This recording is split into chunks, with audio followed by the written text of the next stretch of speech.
بار دیگر درود بھیجے گا محمد و آل محمد پر اللہم صلی علی محمد آل محمد وعجل فرجهم اعوذ باللہ من الشیطان الرجیم بسم اللہ الرحمن الرحیم الحمد للہ رب العالمین والصلاة والسلام علی سید الانبیاء والمرسلین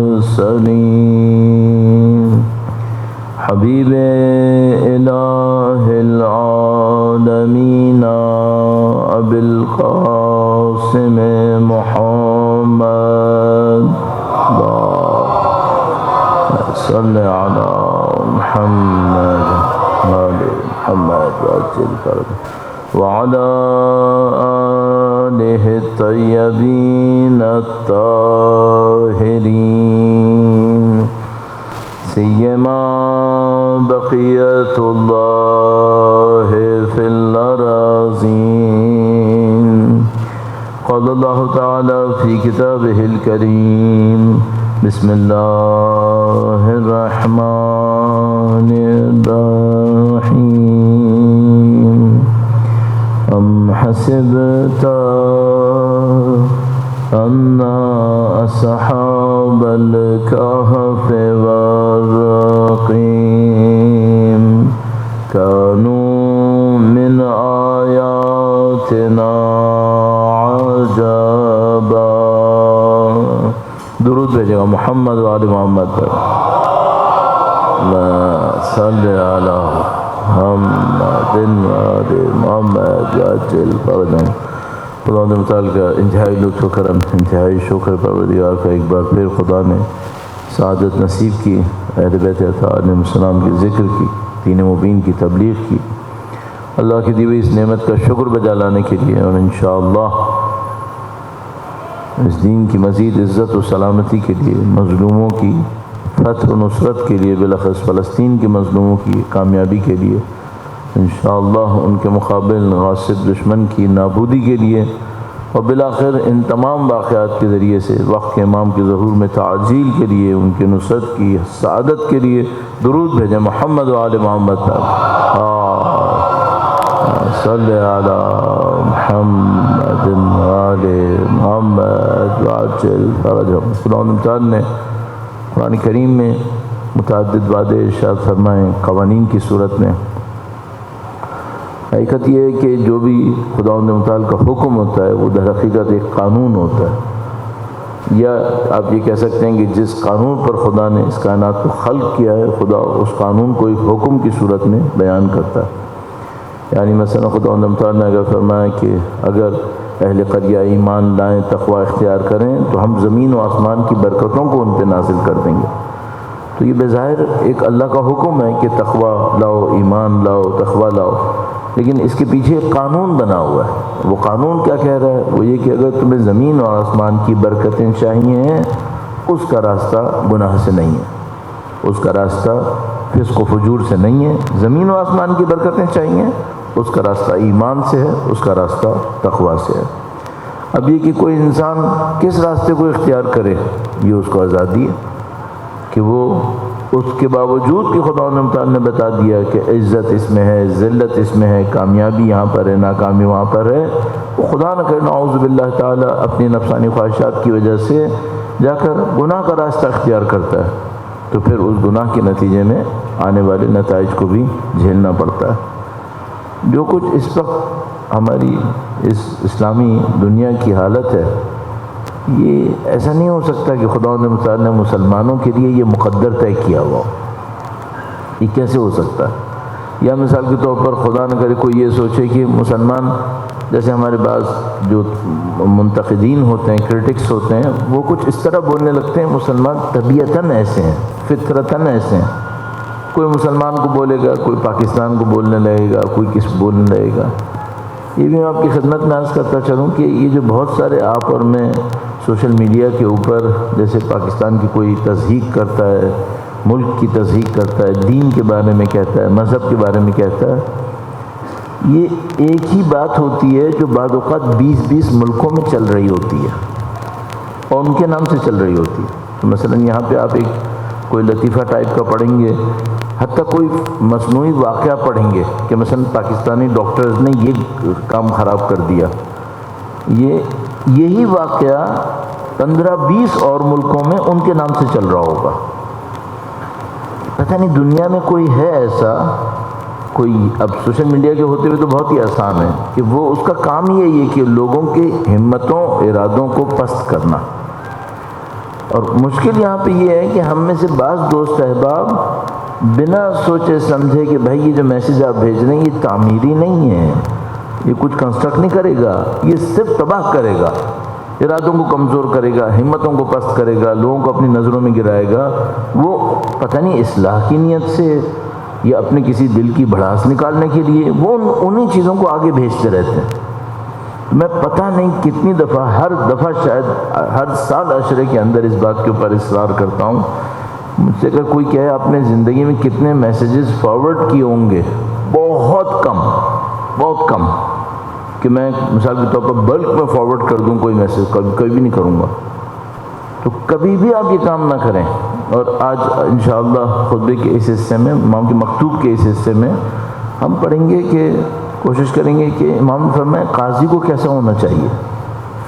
یہ جو میں اور آپ کوئی واقعہ آگے بھیج رہے ہیں، یہ سمجھ لیں پارشلی چھوٹی سی ایک سطح پر ہم قاضی بن چکے ہیں۔ کیوں؟ آپ نے فیصلہ کیا نا کہ آگے بھیجیں گے۔ اس کا مطلب یہ کہ اگر آپ یہ لکھ بھی دیں نا کہ یہ فارورڈڈ میسیج ہے، آپ کی تائید شامل ہو چکی ہے، آپ کی قضاوت اس میں جا چکی ہے۔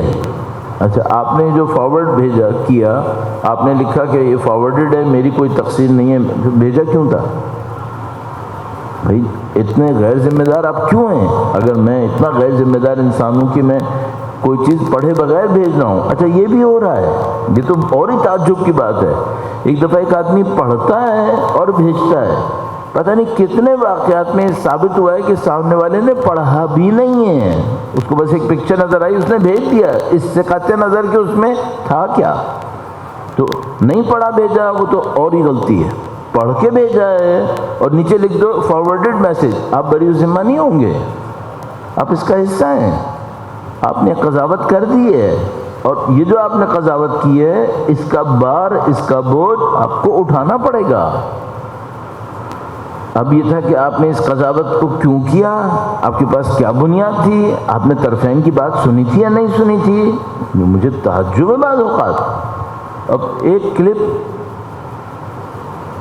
میں نے خود دیکھا پارشلی، اتنا کبھی بھی دماغ کنونس نہیں کر پاتا میرا اپنے آپ کو کہ میں اس کے اوپر اتنا وقت لگاؤں، لیکن پارشلی میں نے دیکھا کہ کوئی بیٹھا ہوا ہے اور چند لوگوں کے نام لے رہا ہے کہ انہوں نے یہ گناہ کیا ہے۔ تحقیق ہوئی ہے کیا؟ نہیں، کسی نے آ کر کسی پہ الزام لگایا ہے اور وہ صرف الزام سن کر یہ بتا رہا ہے کہ اس نے ان لوگوں پہ یہ الزام لگایا جو بہت بڑا الزام ہے، اور جیسے ان کی تو بات ثابت ہو گئی جس نے الزام لگایا، اور جس پہ الزام لگا اس سے آپ نے وضاحت لی کہ کیا ہوا تھا؟ نہیں، فارورڈ کر دیا میسج۔ جرم ہے، کنفرم جرم ہے۔ کیسے کر دیا؟ کیا اسلام کے کسی بھی نظام میں صرف کسی کے الزام لگانے پر الزام دوسروں تک پہنچایا جا سکتا ہے کہ اس پہ یہ الزام لگا ہے؟ نہ کہ تائید بھی ہو گئی اور تحقیق بھی نہیں ہوئی، تشریح بھی نہیں مانگی، اصلا یہ ناممکن ہے۔ یہ کم سے کم بھی اگر ہوا تو اگر اسلامی نظام ہو تو میں کہتے کہتے رک رہا ہوں کہ میں قاضی نہ بنوں کہ کم سے کم سزا کیا ہوگی، لیکن یہ بہت سزا ہوگی اس کی۔ اگر اسلامی نظام کے اندر چلے جائے، اس کی باقاعدہ سزا ہے کہ آپ نے ایک جرم کو، صرف الزام کو صرف سن کر بغیر تحقیق کیے لوگوں تک کیسے پہنچا دیا۔ صرف الزام، اور اس میں ہم سب شریک ہو جائیں گے۔ تو میرا اپنے خیال ہے کہ یہ اصلاح نہیں ہو سکتی، یہ قطعاً اصلاح نہیں ہے، اس سے معاشرے کے اندر بربادی ہے۔ اگر کوئی ایسا کام کر رہا ہے، میں تہہ دل سے کہوں گا، پہلے بھی کہہ چکا ہوں، اپنے لیے بھی کہوں گا، آپ کے لیے بھی کہوں گا، آپ جو میسج بھیج رہے ہیں قیامت کے دن آپ کو اس کو ثابت کرنا ہے، بس ذرا سوچ سمجھ کے بھیجیے گا، آپ کو قیامت کے دن اس کو ثابت کرنا ہے، اور ثابت نہ ہونے پر جو اس کا وبال ہوگا آپ اس کا حصہ بنیں گے۔ اچھا، اب ایک اور مشکل بھی ہے ہمارے ساتھ، آپ نے سنا ہے، بچپن سے سنتے آ رہے ہیں کہ بھئی وہ ایک لشکر یزید میں ایک بندہ تھا، اس نے کہا میں نے کسی پہ کوئی شمشیر نہیں چلائی، میں نے کوئی خیمہ نہیں لوٹا، میں نے کوئی مال غنیمت نہیں پکڑا، میں افسوس کر رہا تھا کہ میں یہاں کیوں ہوں، لیکن میں وہاں سے واپس نہیں گیا۔ تو جیسے اس نے خواب میں دیکھا کہ تمہیں اس کی سزا نہیں ملے گی کہ تم نے شمشیر چلائی تھی یا خیمہ، نہیں، تم اس لشکر کی سیاہی کا حصہ تھے۔ اس کو جو دور سے دیکھتا وہ کہتا یہاں پہ اتنے ہزار لوگ کھڑے تھے، تم اس میں ایک تھے۔ یہ جو ہم فارورڈ کر رہے ہیں نا، یہ معاشرے کے اندر ایک امیج بن رہی ہے، اس کا ہم حصہ بن رہے ہیں، کیوں کر رہے ہیں یہ؟ تو برائے مہربانی آپ قطعاً جب تک اپنی قیامت کے بارے میں مطمئن نہ ہو کہ میں قیامت میں اس کو ڈیفینڈ کر سکتا ہوں، اس وقت تک میسج قطعاً فارورڈ مت کریں۔ آپ تک پہنچ گیا ہے، آپ اس کو سکون سے اپنے پاس رکھ لیں۔ ہاں، اگر آپ کو یہ یقین ہو جائے کہ میں قیامت میں اس میسج کو بھیجنے پر دفاع کر سکتا ہوں اپنا، تو وہ کر لیجئے گا۔ اور اگر کوئی یہ سمجھ رہا ہے کہ موبائل نہ ہوتا تو زبان سے بولتا تو جواب دہ ہوگا، موبائل کا جواب دہ نہیں ہوگا، تو اللہ نے کسی ٹیکنالوجی کو گناہ سے بری الذمہ نہیں کیا ہے۔ ٹیکنالوجی کچھ بھی ہو جائے، جو گناہ ہے وہ گناہ رہے گا اپنی جگہ پہ، چاہے آپ نے سادہ زبان سے بولا ہو ایک آدمی کو، چاہے آپ نے میسج کر کے بولا ہو 500 لوگوں کو، اس کا وبال اپنی جگہ پہ باقی رہے گا۔ درود بھیجے گا محمد و آل محمد پر، صلی علی محمد و آل محمد وعجل فرج۔ اب میں نے اتنا بولا تو میں اچانک میرے ذہن میں آیا کہ ممکن ہے کوئی یہ کہے کہ بھئی آپ کیا چاہتے ہیں، کوئی مظلوم اپنی ظلم جو اس کے اوپر ہوا ہے اسے کسی سے نہ کہے؟ نہیں، کہے، جس سے کہے اس کی ذمہ داری تحقیق کرے، اس کے بعد پبلک کے سامنے لائے، نہ کہ صرف الزام کی بیس پر پبلک کے سامنے لے آئے۔ تحقیق کرے، جواب طلب کرے، جن کے اوپر الزام لگا ان سے پوچھے بھئی تم نے ہمارے صاحب پر یہ الزام لگا ہے کہ اس کا جواب دو۔ اگر جواب نہ ملے مثال کے طور پر، اور وہ شخص بھی قاضی بننے کی پوزیشن میں ہو، اب میرے سامنے آ کر کوئی بے تقا آدمی کہے کہ مثلا تم پہ یہ الزام لگا، اس کو ڈیفینڈ کرو، میں اس کو سادہ یہی بولوں گا جو الزام لگاتے رہو، میں کیوں ڈیفینڈ کروں، میں کیوں اپنا وقت اس کے اوپر لگاؤں؟ پتہ نہیں میرے پاس کتنی دفعہ کوئی چیز آتی ہے، مولانا یہ پڑھ دیجئے گا ممبر سے، دماغ خراب ہے میرا کہ میں یوں ہی پڑھ دوں، یہیں اسی کراچی میں، اب تو مولانا فوت ہو گئے، میں ایک دفعہ مجلس پڑھنے کے لیے بیٹھنے والا تھا، اب امام بارگاہ کا نام دینا ظاہر ہے بالکل جیسے کہتے ہیں بے فائدہ سی بات ہے، ایک امام بارگاہ میں مجلس پڑھنے کے لیے بیٹھنے والا تھا، بالکل جیسے یہاں سے اٹھ کے بس اب ممبر کے اوپر شرف حاصل ہونے والا تھا، ایک آدمی مجھے کہتا ہے مولانا اب تو چونکہ مولانا فوت ہو گئے، کہنے لگا مولانا طالب جوہری کا انتقال ہو گیا، فاتحہ پڑھا دیجیے گا۔ اچھا، اب ظاہر ہے اتنا احترام ان طالب جوہری صاحب کا ظاہر ہے کہ تھا، آدمی سنے انتقال ہو گیا تو ظاہر دل کو تکلیف ہوتی ہے، فاتحہ پڑھانا اچھی بات ہے، بالکل اچھی بات ہے۔ میں بیٹھتے بیٹھتے اچانک میرے دماغ میں آئی کہ بھائی ابھی تک آخری خبر تک تو حیات تھے الحمدللہ رب العالمین، یہ بندہ ایک بیچ میں کہہ رہا ہے کہ انتقال ہو گیا، میرے لیے کہاں ثابت ہوا کہ انتقال ہوا ہے؟ ابھی میں فاتحہ پڑھا دوں، ایک بندہ ان نون بندہ ہے، یہ تو اٹھ کے چلا جائے گا، میں لوگوں کے سامنے کھڑا ہوں گا کہ بھائی آپ نے مولانا کو جیتے جی مار دیا، نعوذ باللہ تعالیٰ، یہ آپ نے کیا کیا؟ بس وہ خدا کی طرف سے توفیق نصیب ہوئی۔ بیٹھتے بیٹھتے میں نے کہا کہ وہ تمام وہ جو ذاکرین اہل بیت ہیں، خطباء اہل بیت ہیں، علماء ہیں اور خدمت گزار ہیں، ان سب میں سے جو دنیا سے گزر گئے ان کے لیے فاتحہ پڑھ کے میں نیچے آ گیا۔ جب مجلس پڑھ کے پتہ چلا بالکل غلط خبر تھی، وہ بندہ ہی غائب ہو گیا۔ اتنا جسے کہتے ہیں پھنسانے کی حرکتیں کرتے ہیں لوگ۔ اب بتائیں میں کیا ایک ہر بات کو سن کے یقین کر لوں، ممبر سے بول دوں، یا ایک پیپر پکڑا دیں گے آغا صاحب یہ ایک مسئلہ ہے، اس کا ممبر سے جواب دے دیجئے، ممبر سے کیوں جواب دوں؟ تم کو چاہیے تمہیں جواب دوں گا. بعد میں پتہ کیا چلتا ہے یہ کیس اس کے فنا دوست کا تھا جس کو یہ رگڑوانا چاہ رہا ہے, اس کا سوال یہاں سے جواب دلوانا چاہ رہا ہے تاکہ اس کو بتائے کہ مولانا تمہارے خلاف پڑھا ہے. یہ کیا ہو رہا ہے؟ اتنی مکاریاں ممبر کے لیے. تو انسان احتیاط کر لے. میں تو اپنے ذہن میں سوچتا ہوں کہ بھائی میں تو بہت ہی کمزور انسان ہوں, غلطیوں پہ غلطیاں کروں گا, یہ تو خدا سنبھال لے تو سنبھال لے, ورنہ یہ جو مکاریاں کرنے والے ہیں یہ تو واقعی انسان کو برباد کر دیں گے. تو آپ تو کم سے کم ہوشیاری دکھائیں. آپ کو تو کوئی آبلیگیشن نہیں ہے, کوئی آپ سے نہیں کہہ رہا, آپ کیوں فارورڈ کر رہے ہیں؟ نہیں فارورڈ کریں, لے کے بیٹھ جائیں اس کو. درود بھیجیں محمد و آل محمد پر. محمد آل مولانا طالب جوہری اور تمام ذاکرین, علماء, خطباء, مرثیہ خان, نوحہ خان جو دنیا سے گزر گئے, سب کے ارواح کی بلندی کے لیے بالاخص جنہوں نے کراچی میں عزاداری میں خدمتیں کی ہیں, درود بھیجیں محمد و آل محمد پر. صلی علی محمد آل محمد وعجل فرجہم. مولا کا یہ مکتوب ہے, مکتوب نمبر 53 مفتی جعفر حسین صاحب اعلی اللہ مقام الشریف کی ترتیب میں, صفحہ نمبر 763 پہ ہم ہیں, اور اس میں قاضی کی شرائط امام نے بیان فرمائی ہیں. پھر یہ کہ لوگوں کے معاملات کا فیصلہ کرنے کے لیے ایسے شخص کو منتخب کرو جو تمہارے نزدیک تمام رعایا میں سب سے بہتر ہو. سب سے بہتر ہو کس لحاظ سے؟ جو واقعات کی پیچیدگیوں سے مشکل میں نہ پڑ جاتا ہو. علامہ صاحب نے ذیق کا لفظ استعمال کیا, اردو میں ذیق کا لفظ آج کل کوئی نہیں سمجھے گا, اس لیے میں نے اس کو مشکل ترجمہ کر دیا. فرمایا کہ جو واقعات کی پیچیدگی سے مشکل میں نہ پڑ جاتا ہو. ایک واقعہ آتا ہے بالکل سمپل, اس نے اس کا اتنا پیسہ کھایا, یہ اس کا مقروض ہے, فیصلہ کرو, فیصلہ ہو جائے گا. ایک دفعہ میں ایک اسکول کے انوگریشن میں گیا, نہیں انوگریشن نہیں تھا, اس کا اینول ایونٹ تھا, سالانہ کوئی جلسہ تھا, اس میں گیا. تو میں برابر میں وہاں پہ ایک صاحب آ کے بیٹھے جو بہرحال قصہ مختصر کروں گا, وہ ہائی کورٹ کی کوئی جج تھے. وہ بہت سادہ مزاج انسان تھے, بہت اچھے لگے مجھے. خیر وہ جیسے ہوتا ہے معمولاً اچھے لوگ جلدی مر جاتے ہیں, فوت بھی ہو گئے. وہ ان سے میں نے پوچھا, جب باتوں میں نے ان سے کہا, پہلے انہوں نے مجھے نہیں بتایا کہ میں سینئر جج ہوں ہائی کورٹ کے اندر. انہوں نے مجھ سے کہا کہ میں عدالت میں کام کرتا ہوں. میں سمجھا اسٹینوگرافر ہوں گے شاید.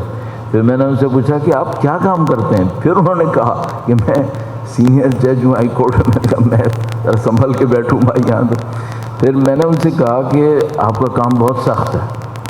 خدا متعال نے قرآن کریم فرمایا اے دلو, عدل کرو, جبکہ اس عادل خدا کے پاس تو علم بھی ہے اور طاقت بھی ہے. نہ ہمارے پاس علم ہے نہ ہمارے پاس طاقت ہے, اور وہ ہم سے کہہ رہا ہے تم عدل کرو. ہم کہاں سے عدل کریں؟ آپ بہت سخت کام کر رہے ہیں. کہ نہیں مولانا ایسے ہی ہے, بہت سخت ہے, بعض اوقات بالکل سمجھ میں نہیں آتا. پھر انہوں نے مجھ سے یہ کہا, میں نے کہا کیا کرتے ہیں جب بالکل سمجھ میں نہیں آتا؟ کہنے گے کہ کچھ کیسز ہوتے ہیں جہاں بالکل سمجھ میں آ جاتا ہے یہ مجرم ہے یہ مظلوم ہے. کہنے کچھ کیسز ہوتے ہیں آلموسٹ کلیئر ہوتا ہے یہ مجرم ہے یہ مظلوم ہے.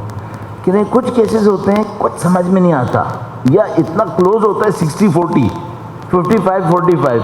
تو آدمی ایک ٹلٹ تو ہوتا ہے تھوڑا سا کہ یہ شاید مظلوم ہوگا, لیکن کچھ کنفرم نہیں ہوتا. تو کہنے کہ میں اس وقت کیس کو سننے کے بعد کہتا ہوں جواب برخاست, میں فیصلہ بعد میں کروں گا. انہوں نے مجھے یہ کہا, کہنے کہ میں چیمبر میں جاتا ہوں, کاغذ کے اوپر حکم لکھتا ہوں, جہاں بالکل مجھے لکھنا ہوتا ہے اس نے غلط کیا ہے, میں خدا سے کہتا ہوں خدا میں تھوڑی دیر کے لیے قلم روک رہا ہوں, اگر تجھے کچھ لکھوانا ہے تو لکھوا دے. کہنے کہ مولانا زیادہ تر تو مجھے ہی لکھنا ہوتا ہے. پھر میں سمجھ جاتا ہوں کہ وہ جو 55% تھا نا وہی چاہیے. کہنے کہ بعض اوقات ایسا ہوا ہے کہ 55% والے کو جس کو میں سمجھ رہا تھا, میں نے دیکھا تو حکم لکھا ہوا اس کے حق میں جو 45% والا تھا. کہنے کہ ایسا بھی ہوا ہے. تو کہنے کہ ہم لوگ کمزور ہیں, ہم نہیں کر سکتے, تو ہم اینڈ میں جا کر خدا سے کہتے ہیں خدا تو نے کچھ کروانا ہے تو کروا لے, ہم اس سے زیادہ نہیں کر سکتے. تو حقیقت یہی ہے, کوئی کتنا ہی ماہر کیوں نہ ہو غلطی کرے گا یا نہیں کرے گا, غلطی تو ہوگی. ابھی میرے ساتھ یہ مسئلہ ہوتا ہے, کوئی مجھے کہتا ہے مولانا آپ نے فلاں کام کیا تھا, اس میں ہم لوگ انوالو ہو گئے تھے, پھر وہ کام خراب ہو گیا, اس میں ہمیں یہ نقصان ہو گیا. تو میں اپنے دل میں سوچتا ہوں مجھے غلط نہیں کرنا ہے, مجھے کسی کا نقصان نہیں کروانا ہے, لیکن ایک بات مجھے پتہ ہے کیا اس ڈر سے کہ کبھی غلطی کروں اچھے کام کرنا بند کر دوں؟ کر لوں کیا یہ کروں پھر؟ مثلا یہ مجلس ہم پڑھتے ہیں، 100% صحیح کام کریں گے کیا؟ 5%، 2%، 3% غلطی نہیں ہو سکتی ہم سے؟ ہو سکتی ہے۔ کیا غلط آیت نہیں پڑھ سکتے؟ پڑھ سکتے ہیں۔ غلط حدیث نہیں پڑھ سکتے؟ پڑھ سکتے ہیں۔ کیا کریں پھر؟ مجلس درس وغیرہ سب بند کر دیں؟ یہ سارے کام معصوم نے نہیں کرنے ہیں، غیر معصوموں نے کرنے ہیں۔ جب غیر معصوم کریں گے تو غلطیاں کریں گے، ہاں ایک حسن نیت ہونی چاہیے، جان بوجھ کے غلطی نہیں کرو، جان بوجھ کے کسی کو نقصان نہیں پہنچاؤ، کوئی غلطی ہو گئی ہے اس کو صحیح کرنے کی کوشش کرو، لیکن ان تمام کے باوجود کچھ غلطیاں ہوں گی، یہ نہیں ہو سکتا ہے کہ کوئی غلطی نہ ہو۔ کبھی ہمارے ساتھ ہوتا ہے، کوئی بات ہوتی ہے، کوئی غلطی ہو جاتی ہے، تو جو ریکارڈنگ کرنے والے ہیں ہم ان کو بول دیتے ہیں کہ بھائی یہ کام غلط ہو گیا، اس کو نکال دو وہاں سے۔ بعض اوقات نہیں سمجھ میں آتا، 5 سال کے بعد سمجھ میں آتا ہے وہ جو روایت پڑھی تھی نا وہ کسی نے ضعیف ثابت کر دی ہے، اب کیا کروں؟ کون سی ویب سائٹ پہ جاؤں، اس 5 سال پہلے جو لیکچر دیا تھا اس کو نکالوں؟ مصائب کے اندر ہوتا ہے۔ مصائب میں ایک روایت پڑھتا تھا، میں بھی بولوں گا نہیں وہ کون سی روایت تھی، ایک روایت میں پڑھتا تھا، بہت پہلے کی بات ہے، میرے خیال میں شاید 7-8 سال پہلے میں ایک روایت پڑھتا تھا، بعد میں مجھے کسی نے ثابت کر کے دیا کہ وہ روایت صحیح نہیں ہے، مشہور تھی وہ روایت، لیکن کسی نے مجھے ایک موقع پہ لا کے ثابت کیا کہ یہ روایت ضعیف ہے، ٹھیک ہے، میں نے اس کو مصائب میں پڑھنا بند کر دیا، کیونکہ میں یہ رسک نہیں لے سکتا کہ مثلا میں ضعیف روایت پڑھوں، لیکن میں اس کو کہاں سے جا کے صحیح کروں یہ مجھے نہیں معلوم، کہ میں اس کو پیچھے کہاں جا کے صحیح کروں۔ تو غلطیاں ہوں گی یا نہیں ہوں گی؟ 100% ہوں گی، قطعاً ہوں گی، ہم معصوم نہیں ہیں، لیکن یہ نہیں ہو سکتا کہ میں یہ سوچوں چونکہ 100 میں 3%، 5% غلطی ہوگی میں اچھا کام کرنا ہی بند کر دوں، یہ طریقہ نہیں ہو پائے گا۔ تو جس کو بھی کوئی نقصان ہوتا ہے، کوئی بھی اس کو مثال کے طور پر خدا نہ کرے کوئی تکلیف پہنچتی ہے، ہم اس سے تہہ دل سے معافی چاہتے ہیں اور اس کے نقصان کو صحیح کرنے کی کوشش کریں گے، لیکن ہم یہ نہیں کر سکتے کہ اس رسک کی وجہ سے اچھا کام کرنا بند کر دیں۔ یہ جو مثال کے طور پر انسان کا دنیا میں مالی نظام بنتے ہیں کہ بھئی کسی کی مدد ہونی ہے، کیا کسی غلط آدمی کی مدد نہیں ہوگی؟ کیا ہوگی؟ جتنا کوشش کر کے دیکھ لو، غلط آدمی کیا کبھی طاقت میں نہیں آئے گا؟ آئے گا، کتنی مرتبہ تو ایسا ہوا ہے جن کے اوپر اہل بیت کے چاہنے والے اعتماد کرتے تھے وہ غلط نکل آتے تھے۔ ہوتا ہے یہ، ہم انسانوں سے ڈیل کر رہے ہیں، مشینوں سے ڈیل نہیں کر رہے، یہ انسان کی طبیعت ہوتی ہے۔ اچھا بھلا آدمی ہوتا ہے، بعد میں پتہ چلا بدبخت ابن ملجم بن گیا۔ اچھا بھلا انسان ہوتا ہے، بعد میں پتہ چلتا ہے وہ شمر بن گیا۔ تو یہ انسان ہے، اس میں یہ غلطیاں ہوتی ہیں، لیکن اس کی وجہ سے اچھا کام کرنا بند کر دیں یہ نہیں ہو سکتا، کرنا پڑتا ہے۔ بہرحال قاضی کی شرائط، امام نے فرمایا جو واقعات کی پیچیدگی سے ذائق میں مشکل میں نہ پڑے۔ ایک روایت اور آپ کی خدمت میں عرض کر دوں، اس کی تائید کے لیے جو میں نے عرض کیا، درود بھیجے گا محمد و آل محمد، اللہم صلی علی محمد و آل محمد عجل فرجہ۔ ایک روایت میں فرمایا کہ انسان کی ذہانت، انسان کی ہوشیاری یہ نہیں ہے کہ وہ یہ تشخیص دے کون سا حق ہے کون سا باطل ہے، صرف یہ تشخیص دینا یہ آسان ہے، یہ حق ہے یہ باطل ہے، 100% حق ادھر ہو 100% باطل ادھر ہو، تو یہ تو کوئی اندھا بھی تشخیص دے دے گا کہ یہ حق ہے یہ باطل ہے۔ فرمایا ہوشیاری یہ ہے کہ 2 برائیوں میں سے بتائے کم برائی کون سی ہے، ہاں یہ خیر ہے یہ شر ہے، اس کو تمیز دو، بہت آسان ہے، یہ شر یہ خیر بتانا بہت آسان ہے۔ ہمیں یہ اتنی ہوشیاری نہیں ہے۔ ہوشیاری کیا ہے؟ 2 چیزیں ہیں، دونوں شر ہیں، یہ بتاؤ ان میں سے کم شر کس کا ہے؟ ہاں یہ کام ہے، اس میں آپ کو پورا اسلام کا مصلحت کا نظام پتہ ہونا چاہیے۔ یہ شر ہے اس مصلحت کو قربان کر رہا ہے، یہ شر ہے اس مصلحت کو قربان کر رہا ہے، اس کا شر کم ہے اس کا شر زیادہ ہے۔ یہ آسان کام نہیں ہے، پھر قاضی کو یہ کرنا پڑتا ہے۔ ایسا کیا کوئی قاضی ہوگا جس کے سامنے ایک معصوم آئے گا ایک غیر معصوم آئے گا؟ نعوذ باللہ تعالیٰ، آئے گا کیوں؟ دونوں غیر معصوم آئیں گے، دونوں نے کچھ نہ کچھ غلطی کی بھی ہوگی، اب بتاؤ کس کی غلطی زیادہ ہے کس کی غلطی کم ہے؟ یہ مشکل ہے۔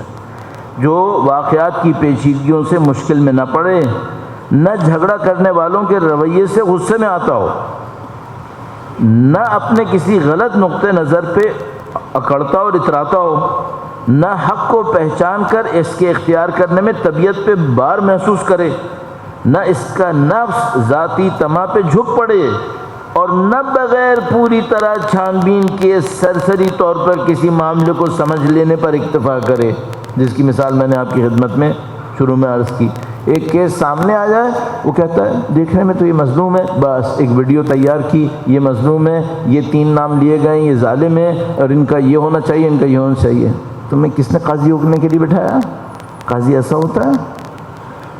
امام فرمانے تم یہ حرکتیں مت کرنا۔ اچھا اب آپ اور میں پھر وہی جملہ پرانا، تو ہم تو قاضی نہیں ہیں، یہی جو آپ گھر میں بیٹھے ہیں یہ قاضی ہیں، یہی جو آپ معاشرے میں بیٹھے میں موبائل ہاتھ میں لے کے 25 لوگوں کو ہدایت دے رہے ہیں، یہ قاضی ہیں آپ۔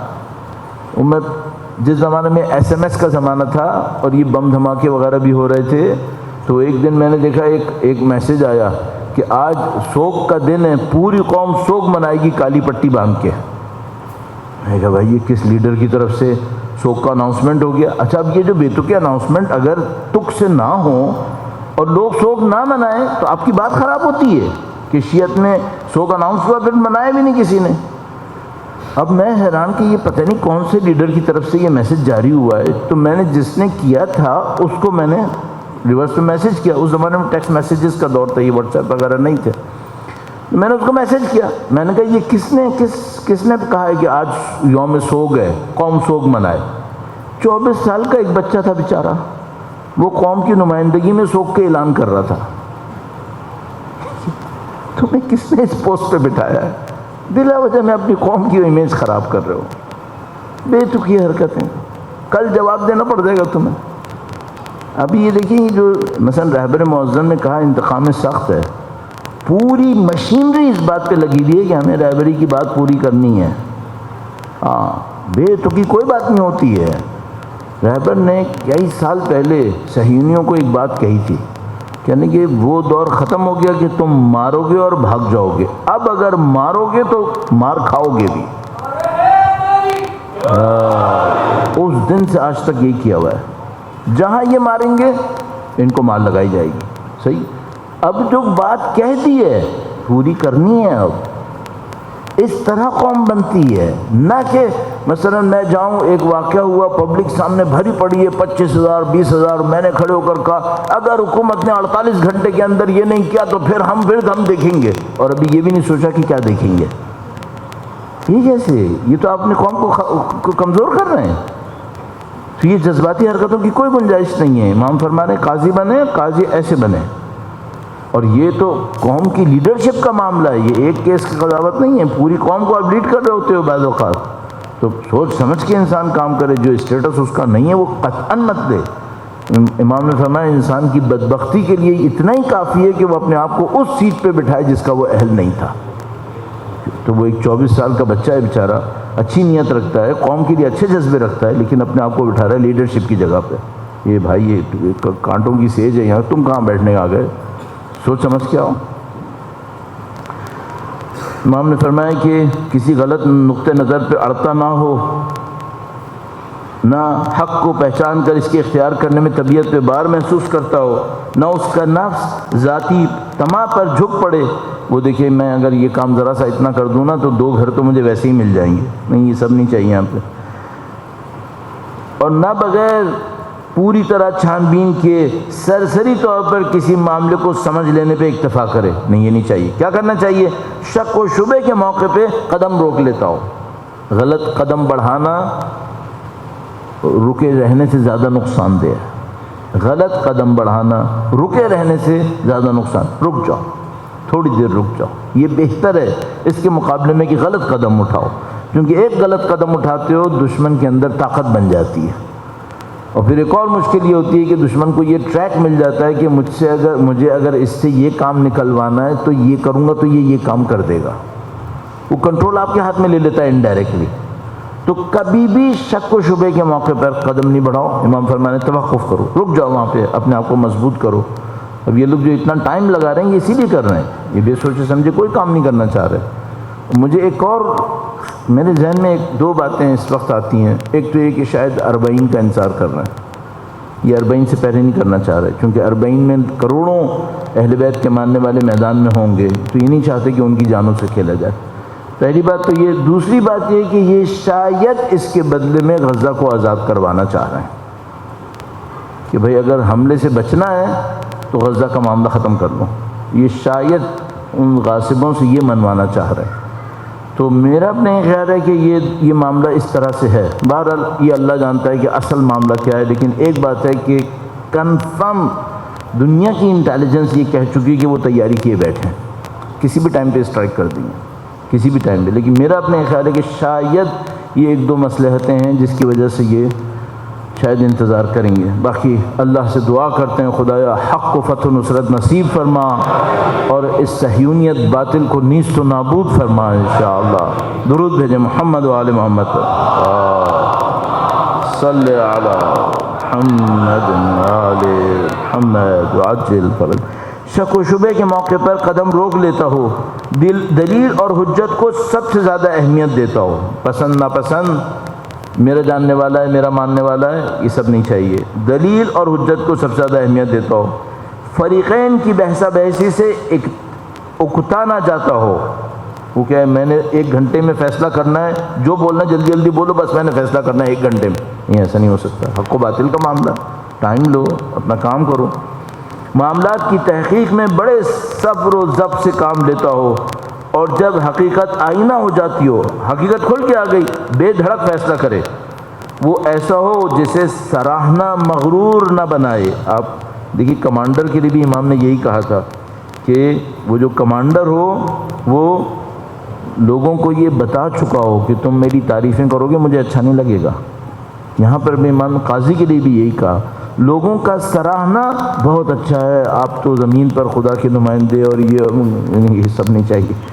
بلا وجہ کی اس طرح نے بر صغیر القاب دینے میں بڑی زرخیز زمین ہے. او ہو یہاں وہ القاب ملتے ہیں جو پوری دنیا میں کوئی قوم نہیں دیتی ہوگی، اور بے دھڑک دیتے ہیں، بے دھڑک دیتے ہیں. یعنی کوئی تک مناسبت کے بغیر بھی بعض اوقات بڑے بڑے القاب پکڑا دیتے ہیں. تو معذرت کے ساتھ میں کہوں گا، مجھ جیسا کوئی بے وقوف ہوگا جو ان کے القاب کے اوپر اپنے آپ کو طے کرے کہ میں ہوں ایسا. یہ القاب بے تکے ہیں، اکثر القاب بے تکے ہیں. احترام ایک علیحدہ بات ہے، احترام سے بات ہونا چاہیے. خطیب کا، عالم کا، جو زمین پہ کام کر رہے ہیں عدل کے لیے، ان کا احترام ہونا چاہیے. لیکن یہ جو بہت بڑے بڑے القاب ہیں، ابھی میرے ساتھ مشکل یہ ہے کہ میں کہیں پہ القاب کی مثال بول دیتا تھا، پھر پتہ چلا ہر لقب پر کوئی اور شخصیت ہٹ ہوتی تھی، تو میں اب وہ مثال میں بھی لقب نہیں بولتا، چونکہ مجھے پتہ ہے وہ کوئی نہ کوئی لقب کسی کا ہوگا، پھر اس کے اوپر ہٹ ہو جائے گی کہ وہ غلط ہو گیا. اس لیے بالکل نہیں بولنا چاہیے. یہ دنیا بڑی عجیب بن گئی ہے.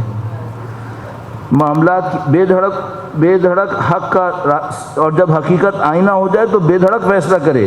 وہ ایسا نہ ہو جسے سراہنا مغرور بنائے، وہ ایسا ہو جسے سراہنا مغرور نہ بنائے، اور نہ جانبداری پر آمادہ کرے. یعنی وہ اس کو ایسا نہیں ہونا چاہیے کہ وہ جانبداری پہ آمادہ ہو جائے. امام پھر ایک جملہ فرما رہے ہیں مالک اگرچہ ایسے لوگ کم ہی ملتے ہیں. یہ قحط الرجال کوئی نئی چیز نہیں ہے، یہ قحط الرجال پرانی ہے. امام فرما رہے ہیں مالک ایسے لوگ کم ہی ملتے ہیں، ڈھونڈنا پڑیں گے. پھر یہ کہ تم خود ان کے فیصلوں کو آپ بار بار جائزہ لیتے رہنا، دل کھول کر انہیں اتنا دینا جو ان کے ہر عضو کو غیر مسموع بنا دے، اور لوگوں کی انہیں کوئی احتیاج نہ رہے. قاضی کسی کا محتاج نہیں ہونا چاہیے. ایک تو کہ قاضی کے اندر نفس پرستی نہیں ہونی چاہیے، ورنہ اس کو آپ ملینز بھی تنخواہ دیں گے تو وہ دل کا جو فقیر ہوگا وہ لوگوں کے سے کھا کے ہی زندگی گزارے گا. تو سب سے پہلی بات تو اس کو طمع پرست نہیں ہونا چاہیے، لالچی نہیں ہونا چاہیے. پھر تنخواہ اس کی اچھی ہونی چاہیے تاکہ وہ اپنے نفس کو سنبھال سکے. لیکن ایک بات طے شدہ ہے، اگر آپ نے لالچی کا انتخاب کر لیا، اب آپ اس کو سونے کی ڈلیاں بھی دے دیں گے تب بھی چوری کرے گا، کیونکہ طبیعت میں لالچی ہے. اور لالچی کے لیے وہ ایک جملہ روایت میں آیا ہوا ہے کہ اس کو اگر پہاڑی کے درمیان، جو 2 پہاڑیوں کے درمیان راستہ ہوتا ہے اس کو وادی کہتے ہیں، تو کہتے ہیں لالچی کو اگر ایک وادی سونا دو تو کہے گا 2 چاہیے. اس کو 2 چاہیے، تو آپ اس کو تنخواہ کیا، تنخواہ کے بدلے سونا بھی بھر بھر کے دے دو گے تب بھی چوری کرے گا، کیونکہ نفس پرست کو آپ نے بٹھا دیا ہے غلطی سے۔ تو امام نے فرمایا کہ ایسے لوگ کم ہوتے ہیں، انہیں اتنا دو کہ ان کو لوگوں کی احتیاج نہ رہے، اپنے ہاں انہیں ایسے باعزت مقام پہ رکھو کہ تمہارے دربار کے لوگ انہیں ضرر پہنچانے کا خیال بھی نہ کر سکیں، اتنی عزت دو کہ کوئی یہ بھی سوچ بھی نہ سکے کہ میں قاضی کے خلاف کچھ کر پاؤں گا، نہیں، اس کے پاس اتنی عزت ہونی چاہیے تاکہ وہ تمہارے التفات کی وجہ سے لوگوں کی سازش سے محفوظ رہیں، اور اس بارے میں انتہائی بالغ نظری سے کام لینا، چونکہ اس سے پہلے یہ دین بد کرداروں کے پنجے میں اسیر رہ چکا ہے۔ امام فرمانے تم سے پہلے بہت برے کردار کے لوگ اس دین کو اپنا غلام بنا کے چلے ہیں، جس میں نفسانی خواہشات کی کار فرمائی تھی اور اسے دنیا طلبی کا ایک ذریعہ بنایا گیا ہے۔ درود بھیجے گا محمد و آل محمد پر۔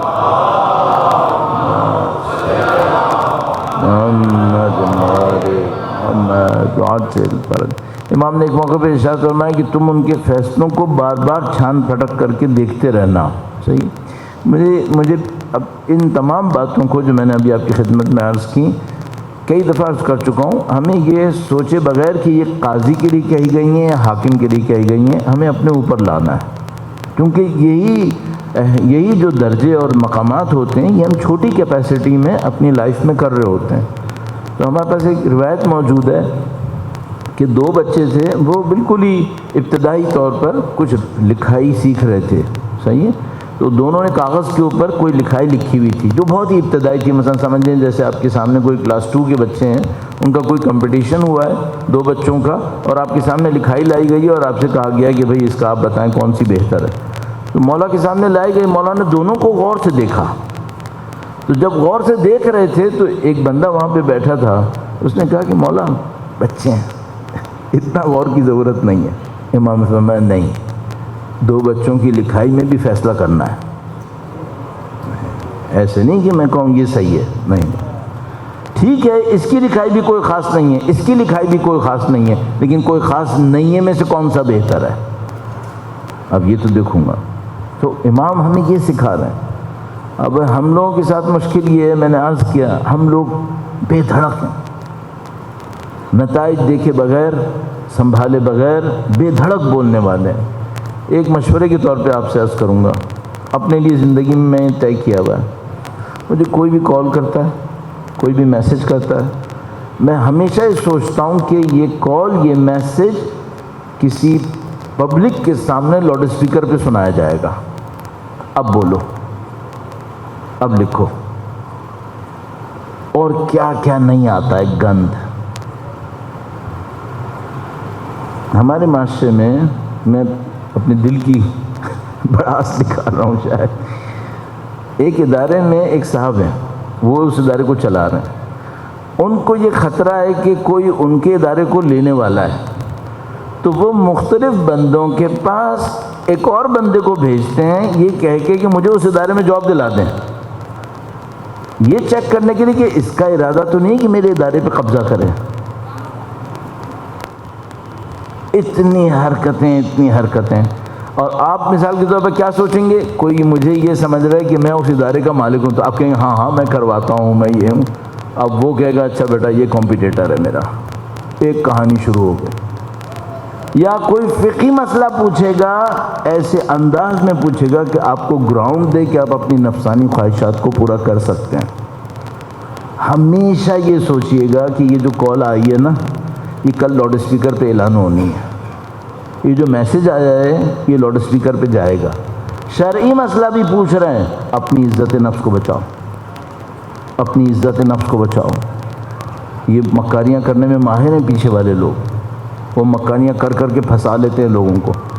تو سب سے آسان کام کیا جو امام نے کیا کہا، شک و شبہ میں توقف کرو، رک جاؤ، بس نفس کو کنٹرول کرو، رک جاؤ اور اپنے آپ کو ذمہ دار سمجھو، مجھے کل قیامت کے دن جواب دینا ہے، دیٹس اٹ، ختم ہو گئی بات۔ آپ محفوظ رہیں گے، ہمیشہ محفوظ رہیں گے۔ نہیں کیا، یہ اکھاڑ پچھاڑ کی جگہ ہے، یہاں بہت مصیبتیں ہیں۔ اور اب وہ جو فیک اور ڈیپ فیک اور فلاں آ رہا ہے وہ تو ایک کہانی علیحدہ ہے۔ کہ وہ خدا انشاءاللہ عزتوں کی حفاظت کرنے والا ہے انشاءاللہ تعالی۔ بہرحال یہ دنیا سخت جگہ ہے، امتحان کی جگہ ہے، لیکن ہمارے پاس ہدایت موجود ہے۔ ان جملوں کو زندگی میں 2-3 دفعہ بار بار دہرا لیں تاکہ یہ ہمارے دماغوں کے اوپر نقش ہو جائیں اور ہم انشاءاللہ اس سے محفوظ رہیں، آپ کو اور ہمیں بہرحال امیدیں اور جس کو ہم لوگ کہتے ہیں پروٹیکشنز وہ ملی ہوئی ہیں الحمدللہ رب العالمین۔ خداوند متعال نے وعدے کیے ہیں وَمَن يَتَّقِ اللَّهَ يَجْعَل لَّهُ مَخْرَجًا، اگر کوئی اللہ کا تقوی اختیار کرے خدا اس کو نجات کا راستہ سکھا دے گا۔ يَرْزُقْهُ مِنْ حَيْثُ لَا يَحْتَسِبُ، ایسی جگہ سے راستہ نکالے گا، رزق دے گا جہاں سے وہ سوچ بھی نہیں سکتا تھا۔ خدا حامی بھی بنا دیتا ہے، بہت بنا دیتا ہے۔ ایک بہت عجیب روایت ہے ہمارے پاس، آخری لمحات میں مولا چوتھے امام کا ذکر کرنا اچھا ہوگا، درود بھیجے گا محمد و آل محمد، اللہم صلی علی محمد و آل محمد وعجل فرج۔ یہ بات مختلف حوالوں سے بیان کی جاتی ہے کہ کوئی حضرت مختار کو چھڑوانے کے لیے کوشش کر رہا تھا، اس کے حوالے سے بھی بیان ہوتی ہے، ایک اور حوالے سے بھی۔ بہرحال وہ قصہ مختصر یہ کہ وہ ایک آدمی مولا چوتھے سرکار کے پاس آتا ہے اور کہتا ہے کہ مولا آپ کا چاہنے والا مجھے یزید کے دربار میں بھی ملا ہے اور اس نے اس طرح میری مدد کی ہے اور وہ آپ کا چاہنے والا ہے، اور کالے لباس پہن کے یزید کے دربار میں گھومتا ہے۔ تو یہ مشہور ایک بندہ تھا یزید کے دربار میں جو کالا لباس پہنتا تھا غم کی نشانی میں، اور یزید کے دربار میں ہوتا تھا، تو وہ کہیں پہ اہل بیت کے ماننے والوں کے کام بھی آتا تھا، اور وہ کوئی اتنا پاورفل بندہ تھا۔ یہ میں ایسی برسبیل تذکرہ عرض کر رہا ہوں، یزید کے دربار میں جو نیچے ٹائلز لگے ہوئے تھے وہ سیکیورٹی کوڈز تھے۔ اصل ٹائل کا رنگ یہ بتاتا تھا کہ اہلکاروں میں سے کون اس ٹائل پہ جا سکتا ہے، کون اس ٹائل پہ نہیں جا سکتا۔ تو مثلا اگر ٹائل ریڈ کلر کا ہے تو خاص اہلکار تھے جو اس لال ٹائل والے ایریا میں گھوم سکتے تھے، باقی میں نہیں گھوم سکتے تھے۔ وہ جو بندہ تھا وہ ریگارڈلیس آف کلر وہ ہر علاقے میں گھومتا تھا اور کالا لباس پہنتا تھا۔ تو اس نے ایک اہل بیت کے ماننے والے کی مدد بھی کی، تو اس نے پوچھا کہ مدد ہو گئی، سب بات ہو گئی۔ اس نے کہا میں حیران اس بات پر ہوں کہ تمہیں کو برداشت کیسے کیے بیٹھا ہے اور تم یہاں کیا کر رہے ہو؟ اس نے کہا یہ تو اس لیے برداشت کیے بیٹھا ہے کہ میں بہرحال اس کی کچھ ایسی چیزوں میں کام آ رہا ہوں جو کوئی نہیں کر پائے گا۔ تو اس نے کہا پھر تم کیوں بیٹھے ہو یہاں پر؟ تم تو غم منانے والے ہو اپنے مولا کا۔ کہنے لگا مجھے مولا نے حکم دیا ہے کہ یہاں بیٹھو تاکہ ہمارا کوئی کام ماننے والا یہاں پھنسے تو تم یہاں سے نکالنا اس کو۔ پھر امام نے جب اس نے آ کر امام کو بتایا مولا آپ کا ایک چاہنے والا وہاں بیٹھا تھا، اس نے ایسی بات کی، امام نے فرمایا تم کسی بھی دنیا کے دربار میں جاؤ ہمارا کوئی چاہنے والا ہوگا جو تمہیں بچائے گا، کہیں پہ بھی جاؤ۔ ہاں اللہم صلی علی محمد آل محمد وعجل فرج۔ میں نہیں کہہ رہا کہ میں کوشش نہیں کروں گا اپنی اس بندے کے انتظار میں، لیکن میں اپنی کوشش کروں گا، لیکن یہ نہ سوچوں کہ میں اکیلا ہوں۔ نہیں، اکیلے نہیں ہیں۔ دنیا میں کوئی مشکل آنے پہ گھبرائے کہ اکیلا ہے، ہم کم سے کم اس پہ نہیں گھبرائیں گے کہ اکیلے ہیں۔ ہاں ٹھیک ہے، خدا کی حکم ہوتا ہے، خدا کی مصلحت ہوتی ہے، اس کی خاطر وہ ہمیں کسی آزمائش میں ڈالتا ہے، لیکن اکیلے ہرگز نہیں ہیں، اکیلے ہرگز نہیں ہیں۔ الحمدللہ والی ہے، وارث ہے، اس والی اور وارث نے ہمیں کبھی اکیلا نہیں چھوڑا۔ خود ایک خط میں فرمایا، کسی ماننے والے نے امام کو خط لکھا، جس زمانے میں خط وہ قبول فرماتے تھے، اور اس میں کہا کہ مولا ہمارے لیے دعا کیجیے گا۔ تو امام نے فرمایا کہ اگر ہم تمہارے لیے دعا نہ کرتے تو دشمن تمہیں کچل دیتے۔ تو مولا ہم نے تو اس کراچی میں اپنی آنکھوں سے دیکھا ہے، ہمارے پاس کچھ نہیں تھا۔ الحمدللہ رب العالمین، یہ امام بارگاہ ہے، 10 سال سے یہاں اذا ہو رہی ہے، یہ روڈیں یہاں پہ جلوس نکلتے ہیں، 10 سال سے نکل رہے ہیں، کتنے طاقتور دشمن آئے چلے گئے نا، الحمدللہ ہم اپنی اذا میں بیٹھے ہیں، الحمدللہ رب العالمین۔ یار اس سوائے امام کی نصرت کی کچھ نہیں ہو سکتا تھا، اور ہم الحمدللہ ہم سب اس بات کو جانتے ہیں، یہ ہماری طاقتیں نہیں ہیں جو اذا کرتی ہیں، یہ سید الشہداء کے نام کی برکت ہے جو اذا کرتی ہے۔ ہم نہیں ہیں جس نے اذا کو زندہ رکھا ہے، اذا ہے جس نے ہمیں زندہ رکھا ہے۔ الحمدللہ رب العالمین۔ اور ہم سب جانتے ہیں مولا ابو الفضل کے پرچم کی طاقت کیا ہے۔ الحمدللہ رب العالمین۔ ایک عجیب مقام ہے مولا ابو الفضل کا، اللہ اکبر، بہت عجیب مقام ہے۔ ہمارے پاس روایات موجود ہیں کہ اہل بیت اطہار، سید الشہداء کے بعد میں آنے والے ائمہ اطہار علیہم السلام مولا ابو الفضل کا نام کتنے احترام سے لیا کرتے تھے۔ یعنی حتی وقت کے امام کے نام سے ایک واقعہ مشہور ہے جس میں کسی مانگنے والے نے درخواست کی وقت کے امام سے کہ مولا میرے لیے یہ کام کر دیں۔ پھر اس کے بعد وہ کہتا ہے کہ مجھے کیا کرنا چاہیے اگر میں اپنا یہ کام کروانا چاہتا ہوں؟ فرمایا میرے چچا عباس کے پاس جاؤ، میرے چچا عباس کے پاس جاؤ اور ایسے دعا کرو، ایسے دعا کرو۔ تو مولا کی خاص عنایت اپنے چچا عباس کی طرف ہے۔ یا ایک واقعے کے اندر منی کے میدان میں کسی جگہ پہ تشریف لائے، وہ جو فرد تھا اس نے آخر میں اندازہ لگایا کہ شاید امام ہے شاید نہیں ہے۔ اس نے پوچھا کہ آپ اگلی دفعہ کب ہمارے خیمے میں تشریف لائیں گے؟ تو انہوں نے فرمایا کہ جب تم ہمارے چچا عباس کے مصائب پڑھو گے تب ہم آئیں گے۔ توجہ فرماتے تھے۔ اور مولا ابو الفضل کا بڑا مقام تھا، اللہ اکبر۔ آج ایک صحیح روایت ہمارے پاس، مستند روایت، صحیح نہیں کہوں گا، مستند روایت ہمارے پاس ہے کہ جب سید الشہداء نے مولا ابو الفضل سے کہا رات میں شب عاشور میں کہ جاؤ مہلت لے کر آؤ، تو سید الشہداء نے مولا ابو الفضل کو یوں خطاب کیا، روایت کی سند موجود ہے، فرمایا بے نفسی انت یا اخی، اے میرے بھائی مجھ حسین کی جان تجھ پہ قربان۔ نہیں معلوم مولا ابو الفضل کا کیا مقام ہے؟ فرمایا بے نفسی انت یا اخی، اے میرے بھائی میری جان تجھ پہ قربان۔ بڑا مقام مولا ابو الفضل کا۔ اب ذرا سوچیے گا یہ ابو الفضل الوداع کرنے کے لیے آ گئے، کتنا سخت گزرا ہوگا سید الشہداء کے اوپر کہ جب مولا ابو الفضل الوداع کرنے آئے ہیں بس اتنا فرمایا ابو الفضل اگر جاتے ہو تو بچوں کی پیاس کا کوئی بھروسہ انتظام کرو۔ مولا ابو الفضل کو گویا زندگی کا مقصد مل گیا، اب مجھے پانی لے کر آنا ہے۔ بس دشمن کی طرف حملہ کیا، ہم مظلومیتوں کا اظہار کرتے ہیں جو بہت ضروری ہے، لیکن شجاعتوں کا اظہار بھی بہت ضروری ہے۔ مولا ابو الفضل کی شجاعت دنیا میں بے مثال تھی، اتنا شدید طریقے سے نہر پر بڑھے کہ دشمن خود بخود ہٹنا شروع ہو گئے، اور وہاں پہ نہیں معلوم کس انداز سے مولا ابو الفضل پانی کی طرف داخل ہوئے۔ اور اب جب یہ کربلا نشان ہے نا، ہر چیز کے نشان ہے، ہر چیز کی ایک منزل ہے، تو کربلا منزل ہے وفا کی، اور وفا کا علم ابو الفضل ہے، وفا کا علم ابو الفضل عباس ہے۔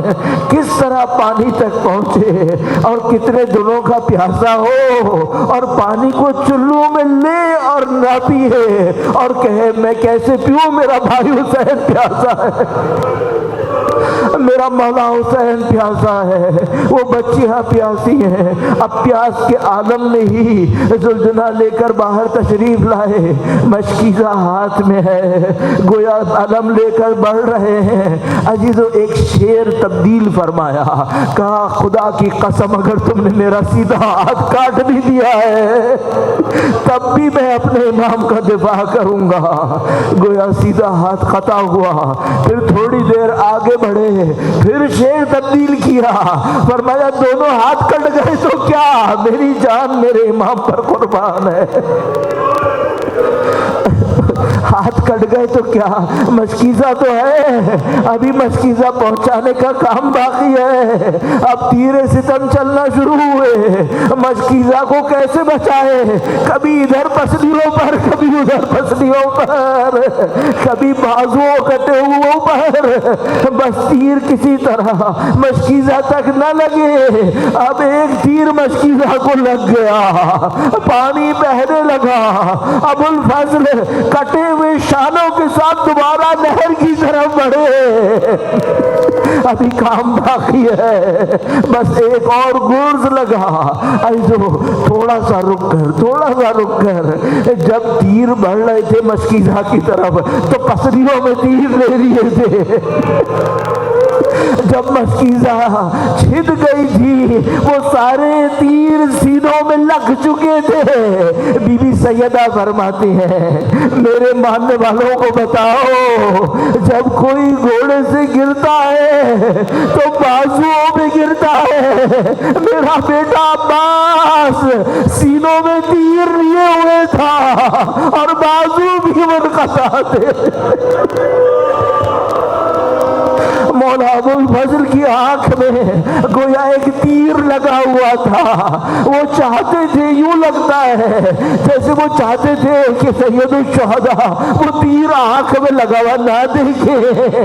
کٹے ہوئے بازو کے ساتھ دونوں زانوں میں تیر کو پھنسا کر کھینچا ہے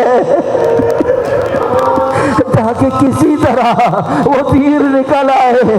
نہیں معلوم ابو الفضل کا مقام کون سا مقام ہے، بس اتنا معلوم ہے جب سید الشہداء واپس آ رہے تھے اور دیکھا ابو الفضل نہیں آئے تو بچے بھی کہتے تھے گویا پاری نہیں چاہیے، چچا کو واپس لائیے.